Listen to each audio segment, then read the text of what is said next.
الحمد لله وكفى وسلام على عباده الذين اصطفى أما بعد فأعوذ بالله من الشيطان الرجيم بسم الله الرحمن الرحيم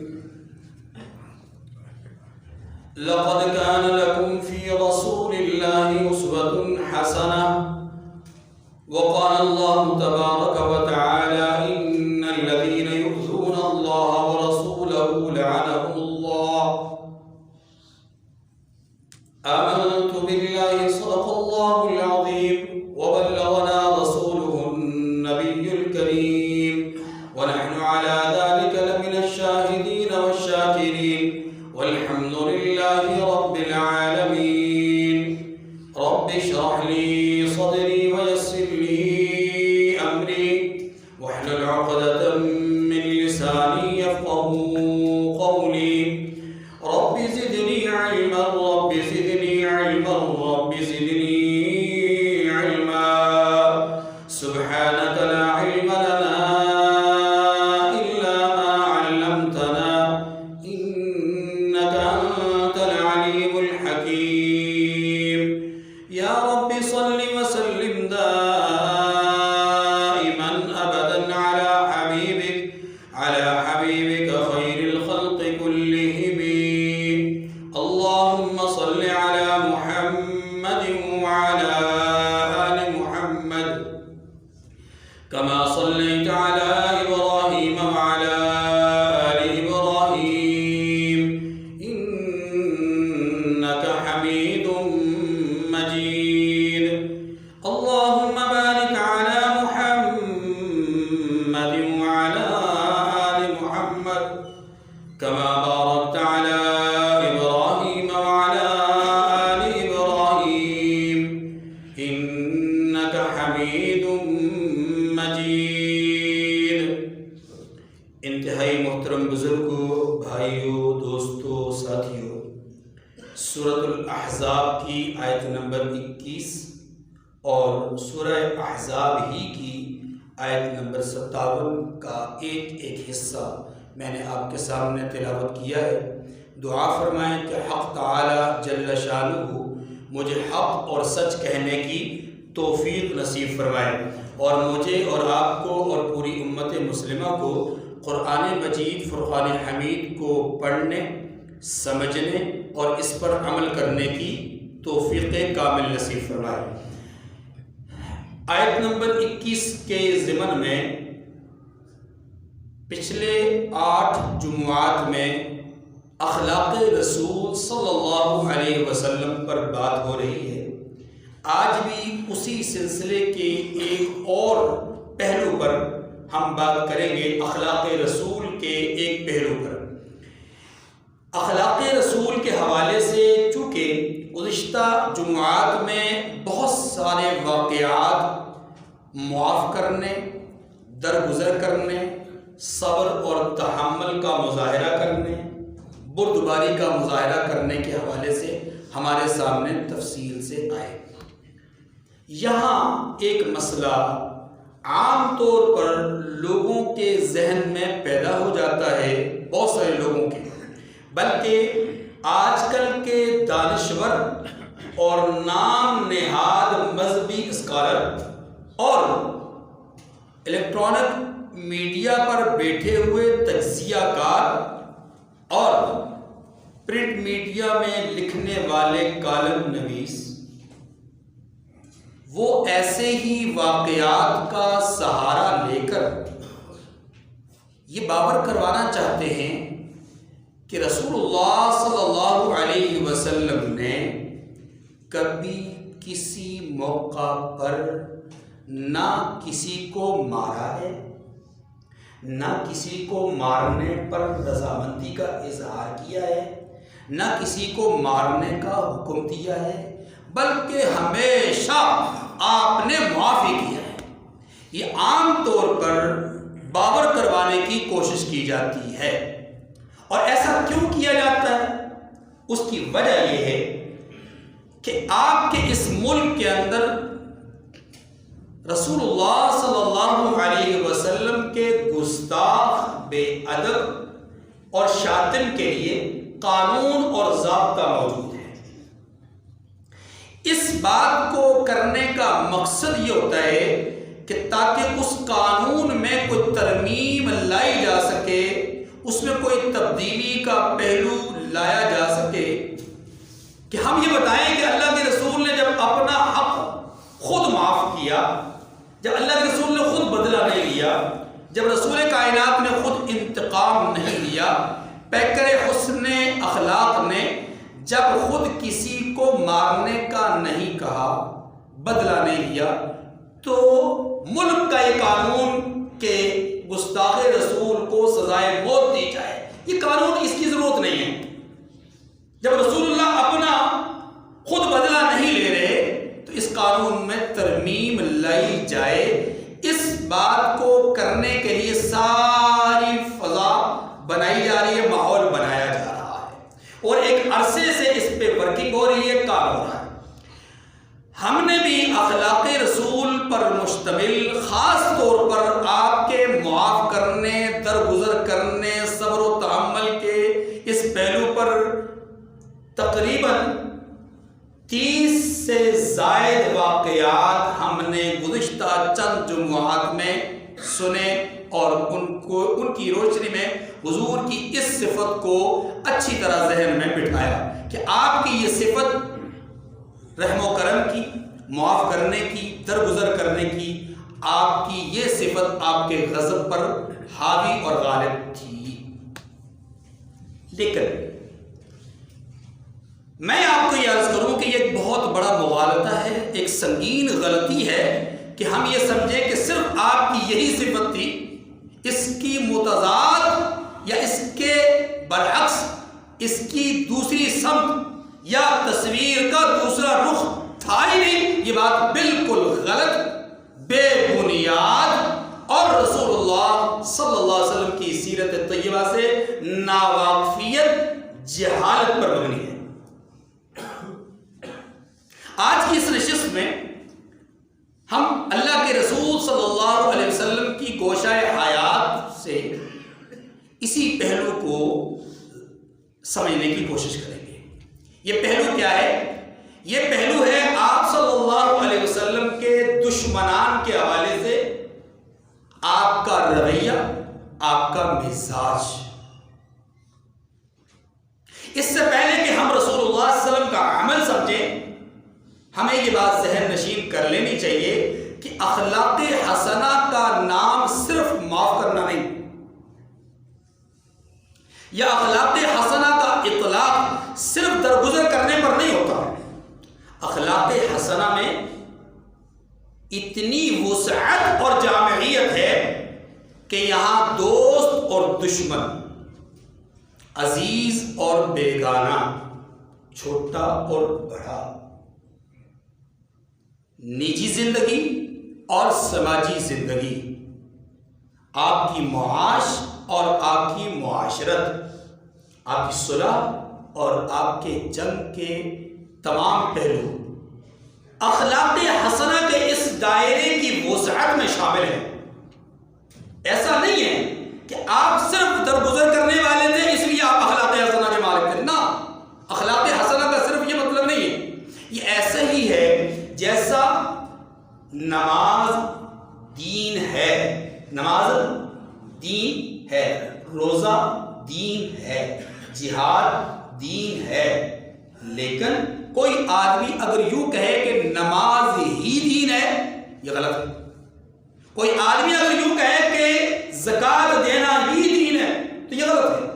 کوئی آدمی یوں کہے کہ روزہ رکھنا ہی دین ہے تو وہ غلط کہہ رہا ہے۔ کیوں؟ اس لیے کہ زکوٰۃ، روزہ، نماز، حج، جہاد، سارے اعمال یہ دین کا حصہ ہیں، ٹوٹل دین نہیں، مکمل دین نہیں۔ مکمل دین انسان کے اٹھنے، بیٹھنے، چلنے، پھرنے، کھانے، پینے، تمام اعمال شب و روز کے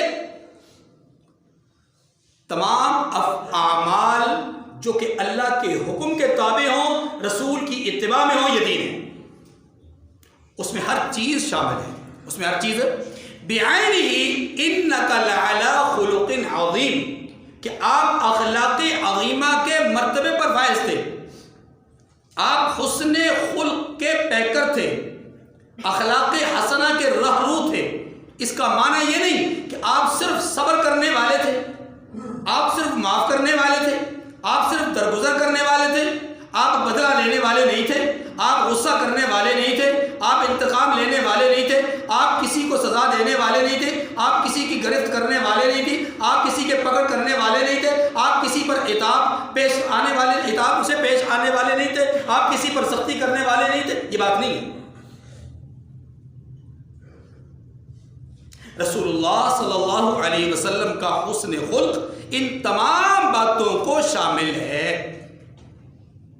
لہذا گستاخ رسول کے حوالے سے، رسول اللہ صلی اللہ علیہ وسلم کی شان میں بے ادبی کرنے والے کے حوالے سے، آپ کی ذات پر انگلی اٹھانے والے کے حوالے سے، آپ کے مقدس مقام کو تنقیص کا نشانہ بنانے والے کے حوالے سے، آپ کے وجود اطہر پر کسی قسم کا داغ لگانے والے کے حوالے سے، آپ کو ایذا اور تکلیف پہنچانے والے کے حوالے سے قرآن کا فیصلہ پہلے سن لیجئے، پھر حضور کا عمل اور حضور کا کردار بھی ذہن میں لائیے۔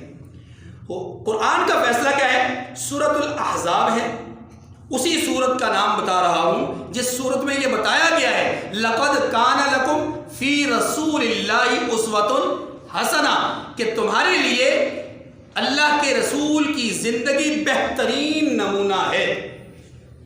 اسی سورہ مبارکہ کی یہ آیت مبارکہ، اس کا نمبر ہے 21، اور اس آیت کریمہ کے بعد آیت نمبر 57 پہ جب ہم پہنچتے ہیں تو خلاق عالم کیا ارشاد فرماتے ہیں؟ پہلے اس سے پہلے آیت نمبر 57 سے پہلے ان اللہ وملائکتہ یصلون علی النبی،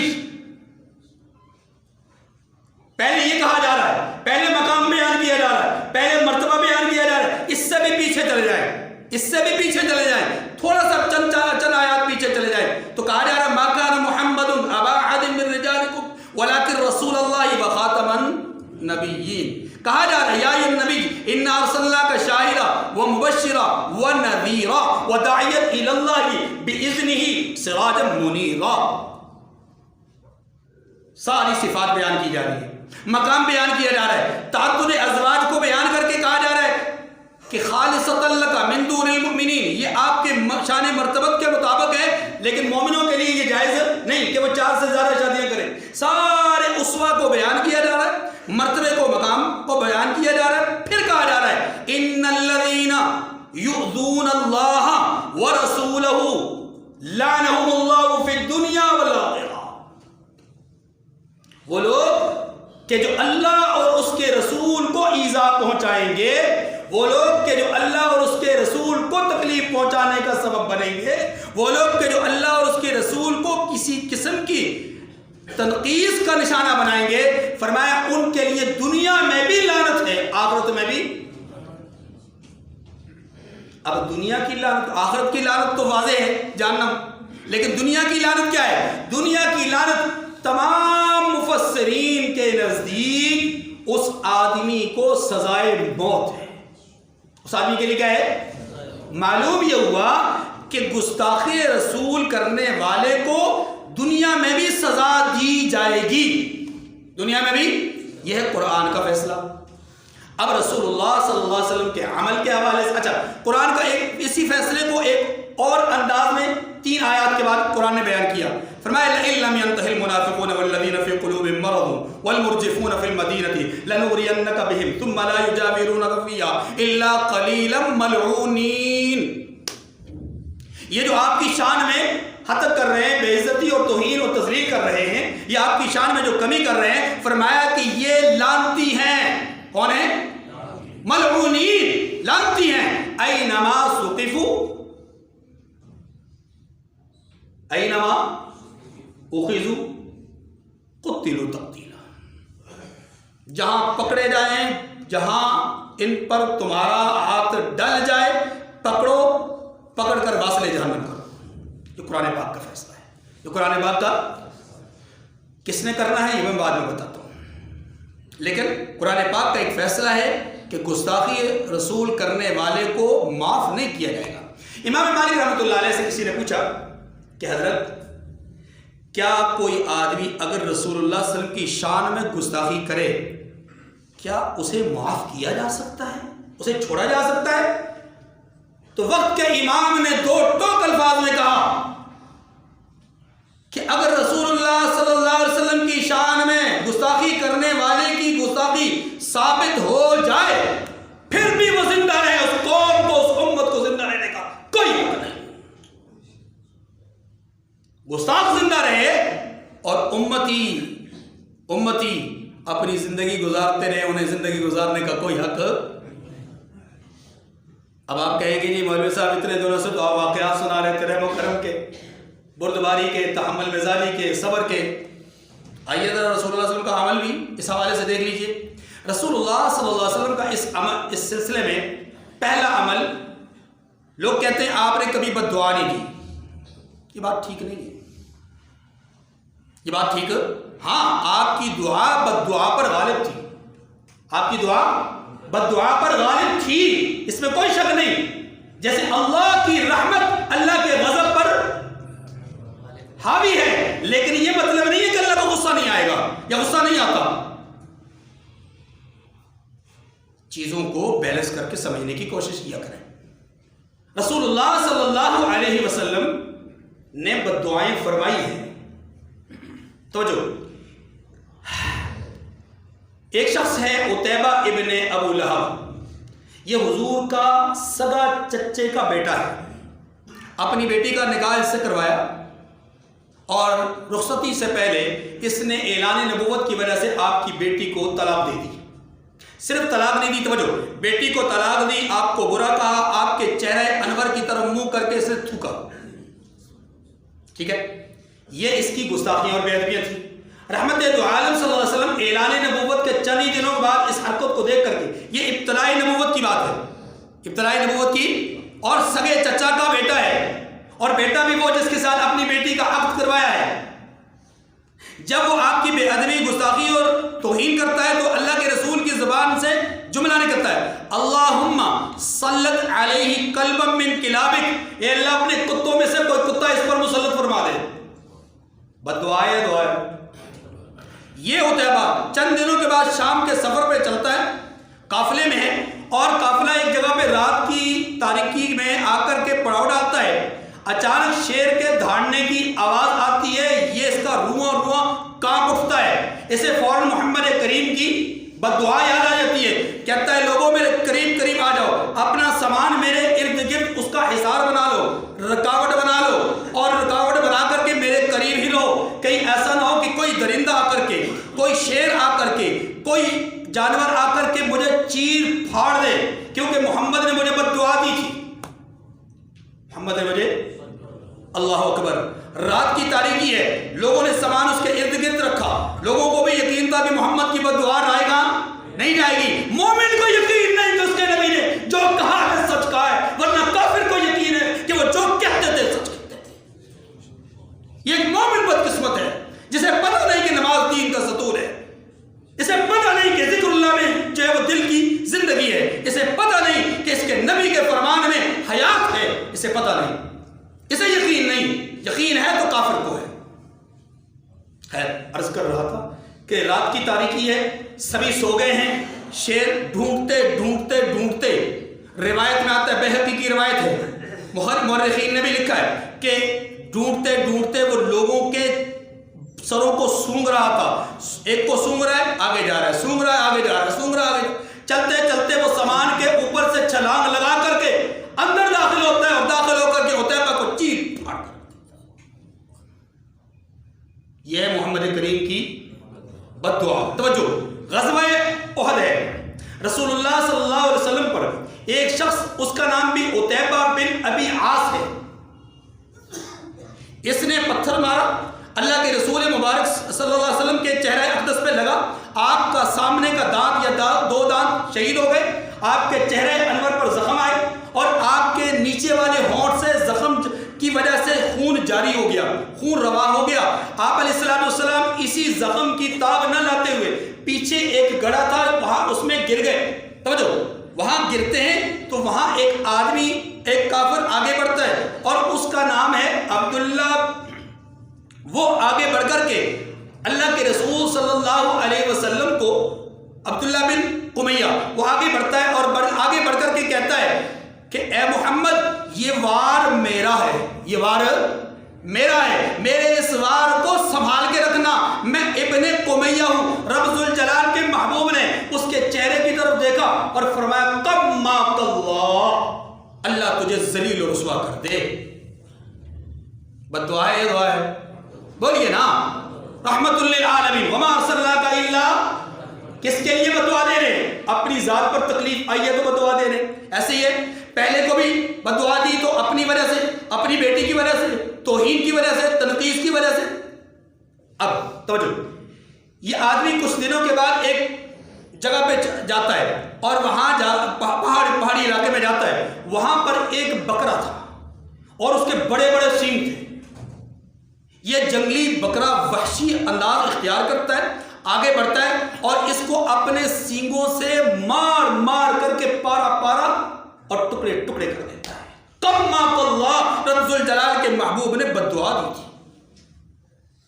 یہ ہے رسول اللہ صلی اللہ علیہ وسلم کی بد دعا کا اثر.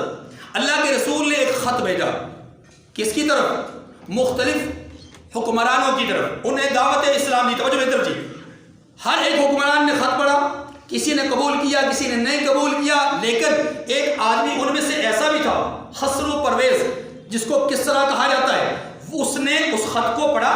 پڑھنے کے بعد اسے غصہ آیا اور غصہ اس نے کر کے حضور کے والہ نامہ کو، حضور کے مبارک خط کو اس نے چیر دیا. اللہ کے رسول صلی اللہ علیہ وسلم کو حضرت عبداللہ ابن حذافہ سہمی رضی اللہ عنہ نے واپس آ کر کے اطلاع دی کہ یا رسول اللہ، آپ کے خط کے ساتھ کسرا نے یہ کیا ہے. رحمت دو عالم صلی اللہ علیہ وسلم، جو کہ وما ارسلناک الا رحمت للعالمین ہیں، جو کہ جہانوں کے لیے رحمت ہیں، جو کہ انسانوں کے لیے، درندوں کے لیے، چرندوں کے لیے، کل کائنات کے لیے رحمت ہے. رب ذوالجلال کے محبوب زبان کی زبان سے نکلتا ہے یمزق کل ممزق، پروردگار اسے ٹکڑے ٹکڑے کر دے، مولا کریم اس کے ٹکڑے ٹکڑے کر دے. جس نے میرے خط کو چیرا ہے اسے چاک کر دے. چند دنوں کے بعد کا واقعہ ہے. اسی کسرا کے بیٹے نے اسے واصل جہنم کیا، قتل کیا اور اس کے تخت پر آ کر کے بیٹھ گیا. محبوب نے بد دعا دی، بد دعا بھی قبول ہوئی. یہ ایک سلسلہ ہے بد دعا کا. بہت سارے واقعات ہیں لیکن میں آگے بڑھنے کی کوشش کرتا ہوں. آئیے اللہ کے رسول صلی اللہ علیہ وسلم کے حیات طیبہ میں اپنے دشمنوں کے حوالے سے ایک اور رویہ اور مزاج کو سمجھیے.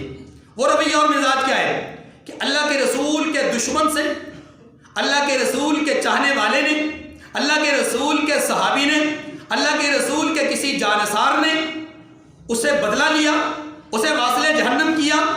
تو احادیث بتلاتی ہیں، سیرت کی کتابیں بتلاتی ہیں کہ جب رسول اللہ کو پتہ چلا تو رسول اللہ خوش ہوئے. جب رسول اللہ کو پتہ چلا تو آپ خوش ہوئے. آپ کا خوش ہونا اس بات کی علامت ہے کہ آپ بھی چاہتے تھے کہ اسے واصل جہنم کیا جائے. توجہ، مدینہ کی ایک عورت ہے اسما، اس کا نام ہے، عین صاد میم الف مد ما، اسما حمزہ کے ساتھ. یہ یہودیہ عورت ہے، شاعرہ ہے، حضور کی حج بیان کرتی ہے، حضور کی تنقید بیان کرتی ہے، غلط غلط اشعار آپ کے لیے کہتی ہے. غزوہ بدر ہوا، مسلمانوں کو فتح ہوئی، کفار کو شکست ہوئی، ان سے یہودیوں سے برداشت نہ ہوا. اس عورت نے ایک نظم لکھی یا ایک کلام لکھا، اشعار لکھے، اور ان اشعار میں باقاعدہ مذمت تھی، گستاخی تھی، تنقید تھی رحمت دو عالم صلی اللہ علیہ وآلہ وسلم کی ذات مبارک کی. صحابہ کرام سے برداشت نہ ہوا. مسلمانوں، ایک نابینا صحابی، کون؟ نابینا صحابی اٹھے دل میں جذبہ لیے ہوئے کہ حضور صلی اللہ علیہ وسلم کی اس گستاخہ کا کام تمام کر کے چھوڑوں گا. اٹھے اس کے گھر کی طرف گئے، رات کی تاریکی کا انتظار کیا. رات تاریک ہوئی، لوگ سو گئے. یہ صحابی رسول اس کے گھر میں داخل ہوئے، تلوار سے اس کے سینے پہ وار کیا اور تلوار اس کے سینے سے پار ہو گئی. اس کے گھر والوں کو پتہ چل گیا، چیخ ماری اس نے پتہ چل گیا. وہ دوڑے پیچھے صحابی رسول کے. وہ نابینا تھے لیکن اللہ جس کی مدد کرنا چاہے، اللہ جس کی مکہ مکرمہ سے ہجرت کے وقت جو رب آنکھوں والوں کو نابینا کر سکتا ہے وہ یہاں پر نابینا کو بینا بھی عشق رسول سے سرشار تھے. گستاخہ کو قتل کر دیا, دوڑتے ہوئے چلے گئے رحمت دو عالم صلی اللہ علیہ وسلم کے پاس کہ یا رسول اللہ آپ کی گستاخہ کا کام تمام کر کے آ گیا ہوں. جانتے ہیں حضور نے پھر کیا فرمایا؟ فرمایا لوگوں, جس نے اللہ اور اس کے رسول کی غائبانہ مدد کرنے والے کو دیکھنا ہو, جس نے یہ دیکھنا ہو کہ اس نے اللہ اور اس کے رسول کی غائبانہ مدد کرنے والے کی زیارت کرنی ہو, تو فرمایا وہ عمیر بن علی نابینا صحابی کی زیارت کر لے. یہ حضور اور حضور کے رب کی غائبانہ مدد کرنے والے ہیں. اللہ کے رسول نے خوشی کا اظہار فرمایا.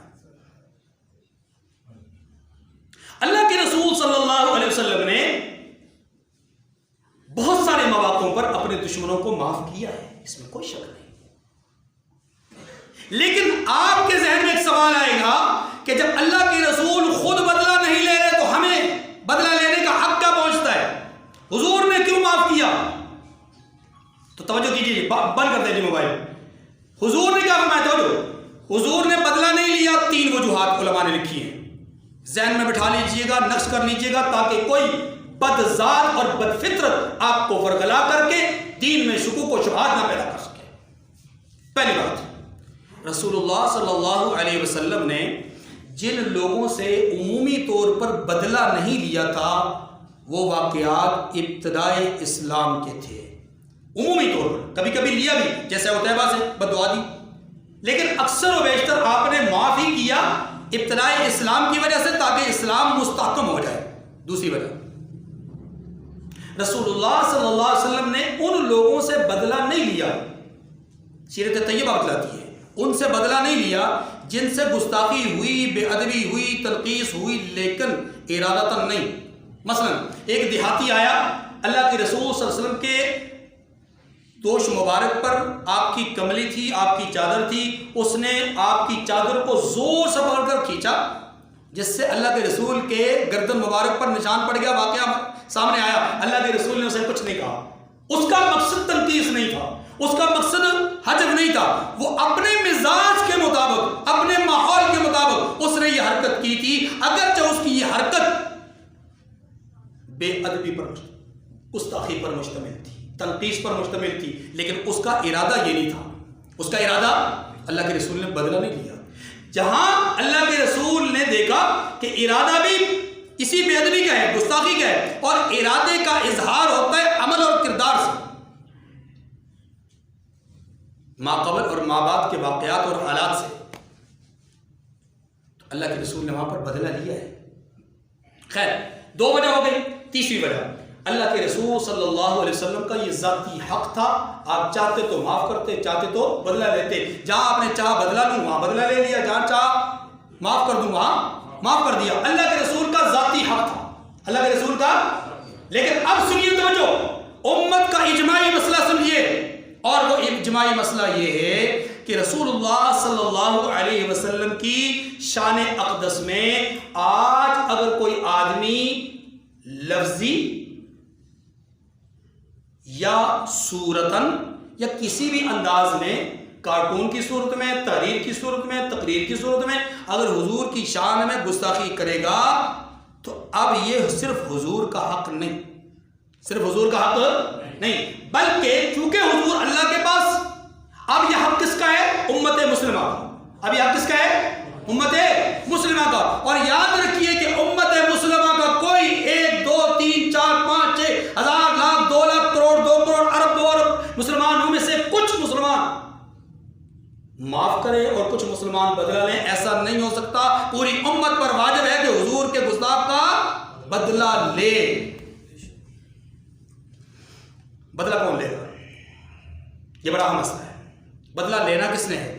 حضور کے زمانے میں جب باقاعدہ طور پہ حکومت نہیں تھی, قانون نہیں تھا, ضابطہ نہیں تھا, اصول نہیں تھے, تو وہاں پر کوئی بھی آدمی جانسار اٹھ کر کے بدلہ لیتا تو اسے قبول کر لیا جاتا، لیکن جب باقاعدہ حکومت بن گئی، ضابطہ بن گیا، مقننہ آ گئی، عدلیہ آ گئی، سارے معاملات آ گئے، تو پھر اب سنیے، اب کسی اور کو حق نہیں ہے کہ وہ اٹھے اور اٹھ کر کے کسی کو جہنم پہنچا دے، کسی کو واصل جہنم کر دے، کسی کو قتل کر دے، کسی کو اوپر گھسا دے، رسول کا لیبل لگا کر کے اسے قتل کر دے۔ اب کسی اور کو حق نہیں ہے، کسی اور کو حق۔ ہاں، اس کے ضمن میں بعض لبرلز یہ کہتے ہیں کہ جی اس قانون میں ترمیم ہونی چاہیے، چونکہ اس قانون کی وجہ سے لوگ قانون کو اپنے ہاتھ میں لیتے ہیں، لوگ بے لگام ہو جاتے ہیں، لوگ جو ہے وہ یوں کرتے ہیں۔ تو بڑی معذرت کے ساتھ دنیا کے اندر آپ رسول اللہ صلی اللہ علیہ وسلم کے گستاخوں کا قتل اگر آپ دیکھیں، ان کی ریشو دیکھیں تو نہ ہونے کے برابر ہے، جبکہ اس کے مقابلے میں زر زمین کے حوالے سے دنیا کے ہر خطے میں مسلم ممالک ہوں یا غیر مسلم ممالک، وہاں قوانین موجود ہیں کہ نہیں؟ تحفظ کے قوانین موجود ہیں کہ نہیں ہیں؟ حفاظت کے قوانین موجود ہیں، لیکن اس کے باوجود دنیا کے اندر قتل زر کی وجہ سے ہو رہا ہے، زمین کی وجہ سے ہو رہا ہے، یا